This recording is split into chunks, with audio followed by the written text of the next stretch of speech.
राम राम मंडळी. आज आम्हाला जायचे ज्वारी काढायला. तर बाबूजांकडे कोयते लावायचं मशीन होतं. तर त्याने अशी मस्त धार करून दिली. तोपर्यंत दादाचं पण आवरलं होतं. मग आम्ही आलो तर रानात. तर तिकडे दिसते ती ज्वारी काढायची आणि आम्हाला येईपर्यंत नानाने एवढी काढली होती ना, आम्ही मग ही पात काढीत आणली. तर आईचा फोन आला की माझं पण आवरलंय तर मला न्यायला ये. मग काय घरी आलो.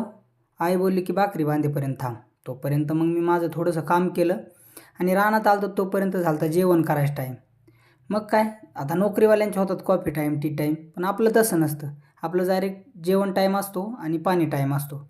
आणि मस्त बाबळीची पण सावली होती. तर आईने आज काय मस्त चपात्या, बाजरीच्या भाकरी आणि इकडं दही पण आणलं होतं. तर असं रानात काम करून आहे ना, असा आनंद घ्यायचा एक आनंद वेगळाच असतो.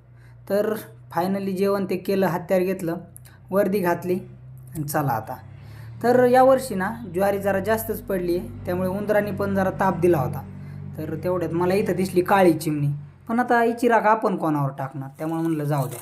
मग ज्वारी काढता काढता झाला, सूर्या पण मावळला होता. मग बंद केलं आणि ज्वारीवर रोग पडल्यामुळे जास्त हाताची अवस्था एकदम बेकार झाली होती.